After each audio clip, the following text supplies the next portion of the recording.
الحمد لله الذي لم يزل عالما قديرا سميعا بصيرا. أما بعد فأعوذ بالله السميع العليم من الشيطان الرجيم. بسم الله الرحمن الرحيم. فلا وربك ببركة إن الله وملائكته يصلون على النبي يا أيها الذين آمنوا صلوا عليه وسلموا تسليما.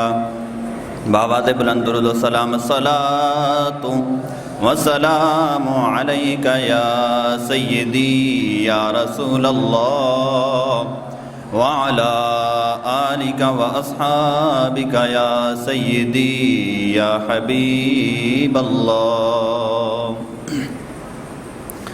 بعد از حمد و ثنا سمعین ذی احتشام اللہ تبارک و تعالی کی لاریب کتاب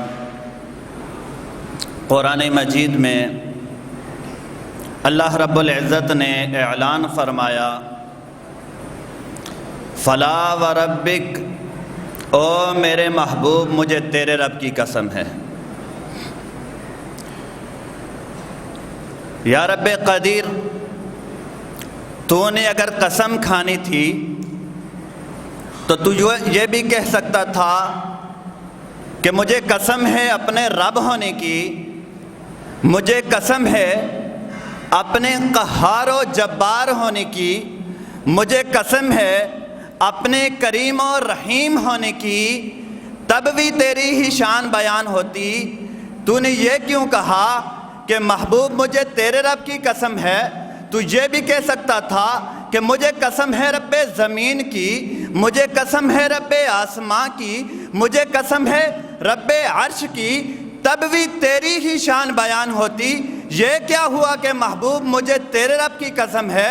تو فرمایا کہ میں رب ہو کر اگر اپنا رنگ دکھانا چاہوں، اگر اپنا تعارف کروانا چاہوں تو اپنا تعارف بھی ڈائریکٹلی نہیں کرواتا، بلکہ اپنا تعارف بھی محمد حربی کے حوالے سے کرواتا ہوں.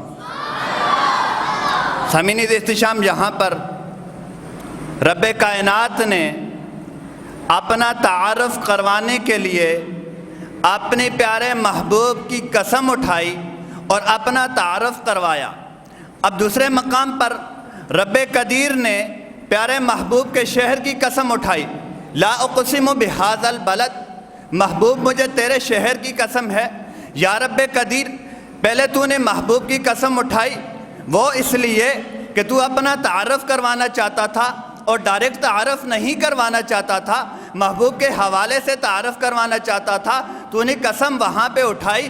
اب یہاں پہ کیوں شہر کی قسم جو اٹھائی گئی وہ کس لیے اٹھائی گئی؟ کیا وہاں پر مکۃ المکرمہ ہے اس لیے تو نے قسم اٹھائی؟ فرمایا نہیں. کیا وہاں پر مدینۃ المنورہ ہے اس لیے قسم اٹھائی؟ فرمایا نہیں. کیا وہاں پر آب زمزم ہے اس لیے قسم اٹھائی؟ فرمایا نہیں. کیا وہاں پر صفا و مروہ ہے اس لیے قسم اٹھائی؟ فرمایا نہیں. کیا وہاں پر حجر اسود ہے اس لیے قسم اٹھائی؟ فرمایا نہیں. کیا وہاں پر جنت البقیع ہے اس لیے قسم اٹھائی؟ فرمایا نہیں. یا رب قدیر، تو نے قسم اب محبوب کے شہر کی کس لیے اٹھائی؟ تو فرمایا کہ میں نے قسم محبوب کے شہر کی اس لیے اٹھائی کہ میرے محبوب کا جو شہر ہے اس شہر نے میرے محبوب کے قدموں کے بوسے لے رکھے ہیں.